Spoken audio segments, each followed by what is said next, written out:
I ran into him and he told me, he said, look, the same thing that you done, I'm going to do it too. Charlotte Daly on Mel Sport Boxing. I'm joined by the one and only Evander Holyfield. How are you? I'm great. Good, good. Now, we saw last night you sitting side by side with Lennox Lewis ahead of this weekend's undisputed title fight with Tyson Fury and Oleksandr Usyk. Must have been a bit nostalgic for you being there. Well, you know, I like good fights, and I like fights that mean something. And you know, another undisputed is show you the best. Mm-hmm.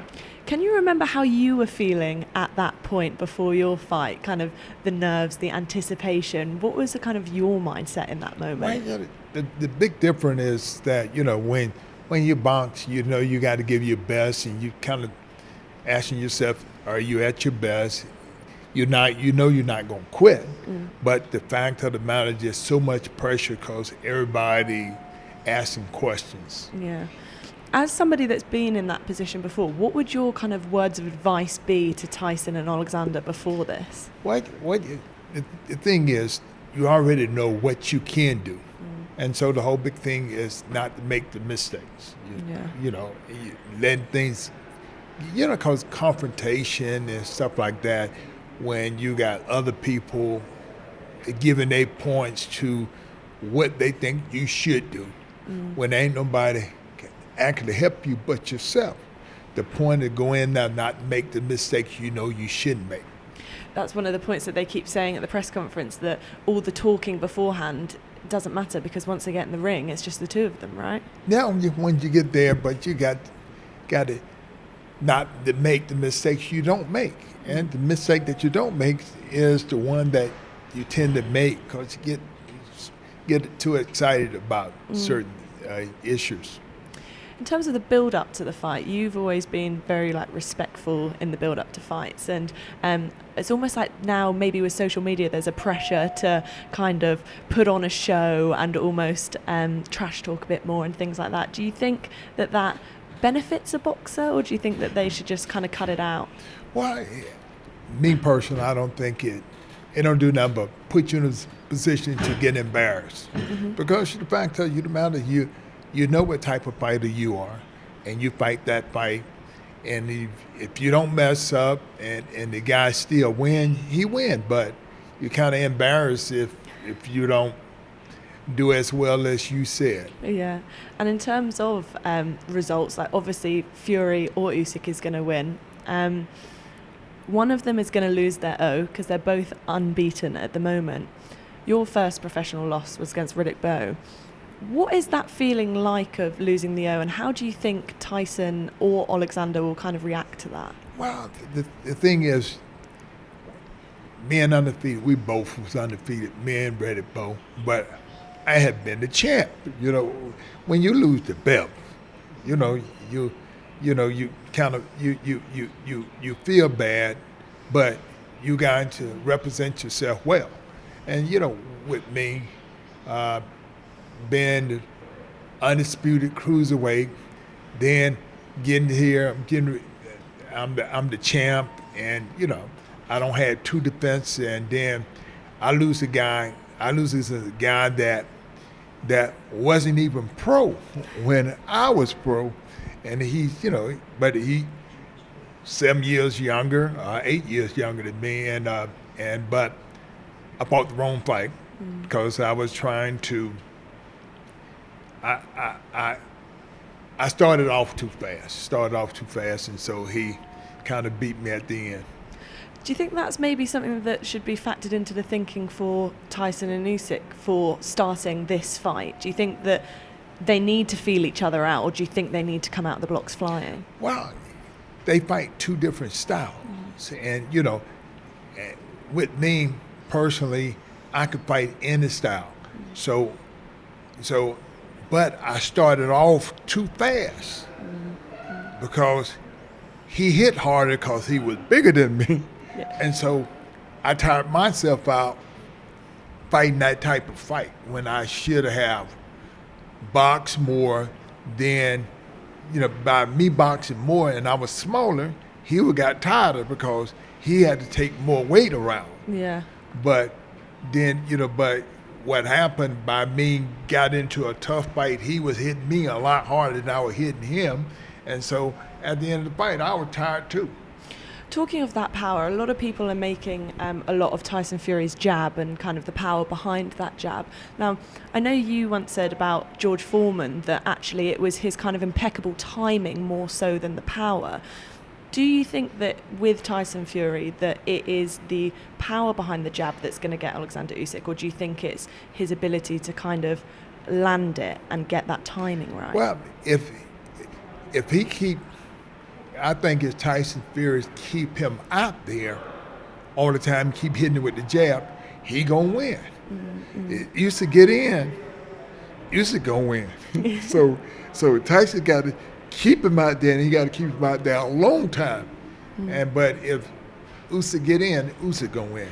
So either way, if the guy that got the longer arm successful keeping him out there, he gonna win. But I'm talking about if the guy get in, he gonna win because he throw more punches and he got faster hands. That's what I was going to say, actually. The fact that you've kind of lived the experience that Usyk has lived from going from cruiserweight to heavyweight. Yeah. What would you say the advantages and disadvantages he has coming from cruiserweight up to heavyweight?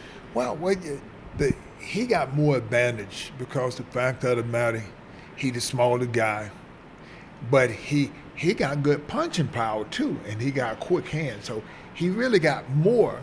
He really got more, and so and smaller guys, we in and out all the time. So we're accustomed to it. The big guys, the one ain't accustomed to it, but they hit a lot harder though too. Yeah. I heard you say once before that your Vaughn Bean fight, that afterwards you felt like you tried to fight more like a heavyweight than a cruiserweight, and that's why it was potentially harder than you had anticipated. Do you think that's a trap that Usyk could fall into this weekend? Well, you can, but Usyk got a lot of energy, and he got a lot of energy, and he like working. I'm like, he's one of them type of guys, if you just look at him, you know that you in trouble. He got a look on his face that, he like he's willing to go through anything. And so then by him being, he hadn't been a real big guy his whole life, so he get tested more than the tall guy. When you're a big guy, people don't mess with big people. They mess with little people. In terms of the fight this weekend, we'd obviously hoped to get it a couple of months ago, but it got postponed because of the cut on Tyson Fury's eye. In your fight with Larry Holmes, I think it was the 6th round, he managed to open a cut above your right eye. How vulnerable do you think Tyson's eye is going into this fight from your own experience? And what is it like trying to manage a fight having been cut? Well, get cut, ain't nothing like feeling your own blood. It's warm, it's real warm. And you keep doing, you keep touching, you make it worse by touching it. Like this, but the point of the matter is, object is not to get it bust again, not get it, hit again, and stuff like that. So if it, it's gonna be harder because when you get cut, you feel your own blood. You actually feel you know your blood is hot because you can feel it. And like this, it's kind of aggravating. Yeah. Do you find that then you almost have to change your style a bit to try and protect that eye, like you were just saying? Well, the point of the matter is to keep your hand up, because the point in getting cut, we just step towards each other, and both of us, when you step, you lean, and so when we lean, we hit head. Yeah. Like that. So it's not like he hit me with an elbow or anything like this. I'm talking this, but when two people go forth, their head go first. So this is the reason why you get cuts. And people say he headbutts you on the purpose. The person didn't headbutt you on the purpose. When you step forward, first thing when you think about hitting him, you ain't trying to move out the way. You're trying to hit him first. Yeah. And so that's what usually happens. With the cut for Tyson Fury, if you were Oleksandr Usyk, would you be aiming for that? Would you be trying to open it? Well, yeah, that's boxing. Yeah. I'm like, you're the king. My whole thing is that I'm going to make you look bad. Whatever I think that can throw you off, I'm going to do it. I'm telling you, I'm going to hit you with 6 punches. I'm going to try to hit you with 8. I'm telling you, in boxing, you can't, you ain't thinking about nothing, trying to get this thing over, trying to make sure he don't get you. You know you won when he laying down. Yeah. Like this, but if it don't, you kind of, when it's over, you hug and you happy about it. So, okay, then nobody get embarrassed and stuff like this. And like this, and then you got to wait on the winner. Now, who gonna get the fight then? Mm-hmm. Ain't nothing like waiting for them to say who won the fight. Yeah. And who you think they gon' go, because everything comes to your mind. All right. Even though I did a good fight, and all of them will never go to you. I never had a thing that went my way all my life. Yeah. So you never know what could happen. Yeah. You said there about the hugging afterwards. With Lennox, for example, do you think you two have found respect for each other, having been the last two undisputed title fight 25 years ago? Do you think that's given you a bond that you'll almost have forever? Well, my bond was, I'm never gonna do nothing wrong to nobody. I realized how hard that I wanted to fight, and how good I wanted it to be, but I realized I'm taking a chance. But that's what boxing is really about. But the most important thing with me is how you treat a person when it's all over. Mm-hmm. Life is about forgiving. If this guy ain't the champ because he chose to be, he had judges out there. I'm telling you the same thing that you have to worry about. It's what you do in the ring. Once I get outside the ring, even though I kind of felt that I should have won the second fight, he felt that he should have won the first, but the first was called a draw. But the second fight, they gave it to him, and I felt that I won that fight. And everybody said, but you didn't win the first one. I said, they didn't give it to me. They called it a draw. So the difference is a draw is different from a really a one. I didn't win. But they gave it to him when they said, well, you ain't supposed to win the first one. I said, I didn't. It was a draw.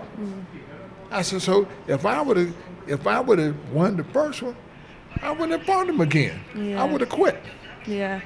Well, that is one of the things, actually, that I was going to say, is that you always said that you wanted that undisputed heavyweight title. Usyk is now going for it, and he's had such a similar journey with being the undisputed at cruiserweight. He's stepped up, and now he's fighting for it at heavyweight. Do you think you'll almost kind of live through him vicariously on Saturday night, that seeing him win it would almost feel like your journey's complete? Do you know what I mean by that? Well, you can never do it for nobody. Only things that I said, what he trying to do, I did. I became undisputed as cruiserweight champion, and I became undisputed as a heavyweight champion. And so, then I won the title 2 times after that. So, I did a lot. Yeah. But the thing is, just being undisputed, if I were going to just stop at undisputed, I would have never be the 4-time heavyweight champion of the world. I'm the only 4-time heavyweight champion of the world, which is a lot better than I thought I would have, because I never thought I was going to lose. Yeah. I ain't never planned on losing, but the art of the game is that the way you carry yourself have a lot to do with how your ending going to be. Yeah. Talking of carrying yourself, we spoke to Usyk in camp in Spain, and I asked him who he looked up to and who he was inspired by. And he said a lot about you, very passionately. He said that you were not just a great fighter, that you were an excellent man as well, and you had great morals, and that he looked up to you. And he even said that when he sees you on TV now, all he wants to do is call you and say, hey, Evander, how are you? It's great to see you. What is it like to hear that he looks up and thinks so highly of you? Well, I ran into him when I was in Russia. I ran into him, and he told me, he said, look, the same thing that you done, I'm going to do it too. He said, he became the undisputed cruiserweight champion, then he started winning the titles. and like this, and so he never got to the point where that he became undisputed, but he had won 2 of the titles and stuff like that. So my own thing was always more power to him, because the fact of the matter, I appreciate him telling me, I'm gonna do what you did. And so that's the same thing that I wanted. I wanted to be the heavyweight champion of the world like Muhammad Ali was. And, you know, I became the heavyweight champion like Ali, but once I got there, I said, well, I don't never want to lose, though. I want to hold on to it. But then you run into somebody who just as good as you. And my first loss was against Roddick Bowe. And then all of a sudden, then my second loss was against Michael Moore. Like that. So you have these things where that they don't go like you. Then I lose my third one. Then all of a sudden I find myself, wow, what am I gonna do? Then Lennox Lewis didn't fight one of the people, and I was ranked number 1. So we fought the thing. Then I become the 4-time heavyweight champion of the world. How about that? I said, now look at this. It's a pretty good feeling full time. I'm the only guy that ever did it for. Yeah. So it still worked in my favor. Mm-hmm. In terms of Saturday night, what is your kind of prediction? How do you see Tyson Fury versus Usyk playing out? Well, both. For one thing is, you're gonna have a great fight because both of the fighters have proven how tough they are, and so you're gonna get. So as Tyson Fury do what he's supposed to do, there ain't no way that Usyk can win. If Usyk do what he do, if he fight his best fight, ain't no way Tyson Fury can win. So this is gonna be. That means that this is a great fight. And so, both of the fighters has proven the fact that when they fight good fights, they win. Yeah. So at the point of the matter, they say, who you going for? I said, the person who get their hand raised. Because the fight is in them. It's not by what I say, because I'm not fighting, they fight. And so, the big thing with me trying to get people to see, my opinion don't matter. What matters is what they do in the ring. And I just don't make it feel that these guys both of them are good fighters, and both of them are great fighters. And Tyson Fury, he have impressed me because the fact of the matter, I'm talking about, he's such a nice guy, but he is a tall, big guy, but he can fight. He got knocked down. When he get knocked down, he get up and still whoop the guy. I mean, I'm like, I'm talking. You have to give credit when credit's due. I'm saying, it's big guys out there, but big guys, they always want to hurt you, but they can't take nothing. But he had proven he could take it. He gets up and wins. Do you think then, if he wins on Saturday night, that, in his words anyway, he goes as the very best above everyone else? Do you think that's accurate, or? Well, it's hard to say, because you know what?